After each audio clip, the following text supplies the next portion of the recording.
Tire. We're here in my shop outside of Cisco, Texas, and I do leather work full-time, and I'm also a wife and a mom. We have horses and cattle and other animals that we take care of, and today I'm going to go through and show you how I make a handmade belt. First of all, each belt is cut one by one from an American tan side of leather.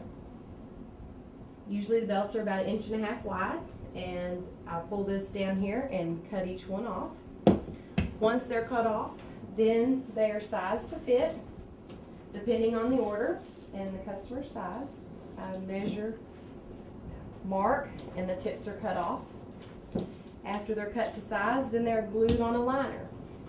This liner specifically keeps the belt from stretching, it gives it extra stability, and keeps it from bending in the back where your belt loop is.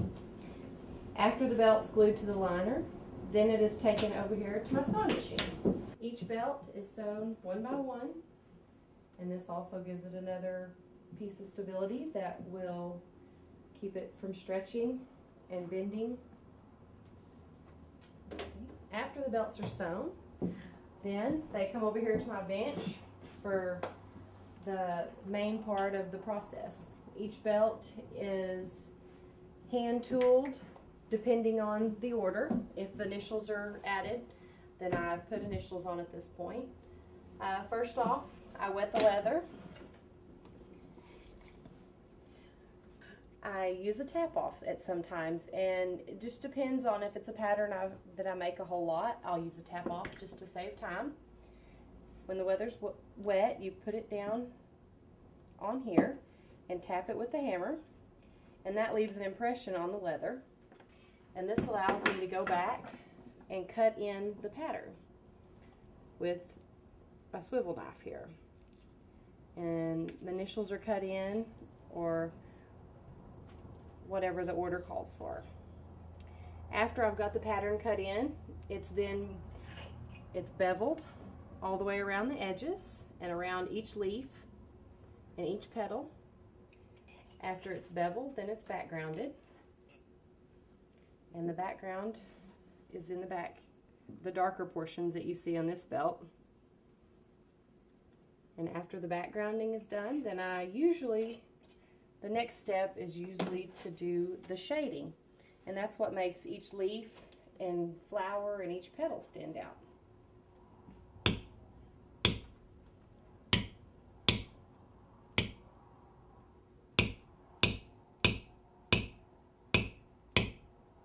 As you can see, it's a little bit time consuming, but that's what sets my belts apart from others.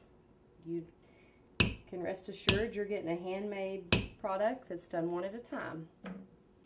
After the belts are finished tooling, then sometimes the order may call for paint or a dyed background.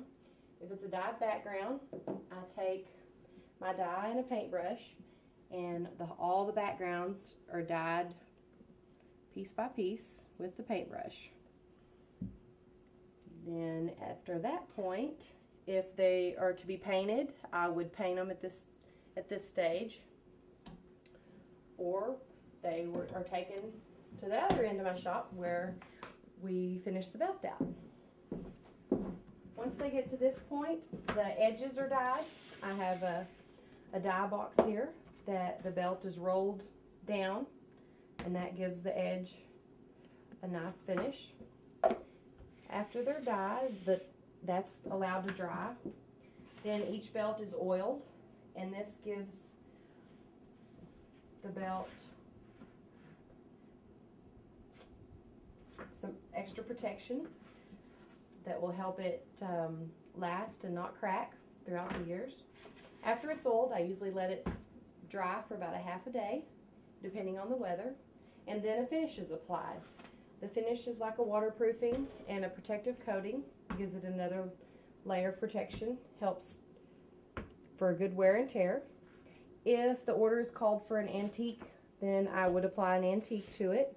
It's applied on and then rubbed off. You can see that this is not an antique, it's just a little bit darker. After the antiques dry and I'm finished with this part of the belt, then it's time to put the holes and the snaps in it.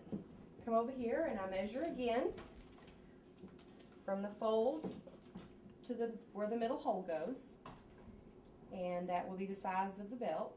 And I put the holes in, and then I also put snaps on at this point. I've already put snaps on this one. The snaps keep it securely around the belt or the buckle. Also, there's many other options for belts rather than what's just shown here. If you'll follow me over to my belt rack, we'll show you some of the other belts that I make on a regular basis. This one has a dyed border, and it's also antiqued. And this one is just tooled, and this one's tooled and antiqued. Also, there's basket stamping, and then there's floral without a border that's painted. I'm doing lots of women's belts like this, and also a few men's belts, and do children's belts. Okay, that's a tour of my shop and a little info on how I make a handmade belt. So come visit me outside of Cisco, Texas. I'd love to see you. Thanks.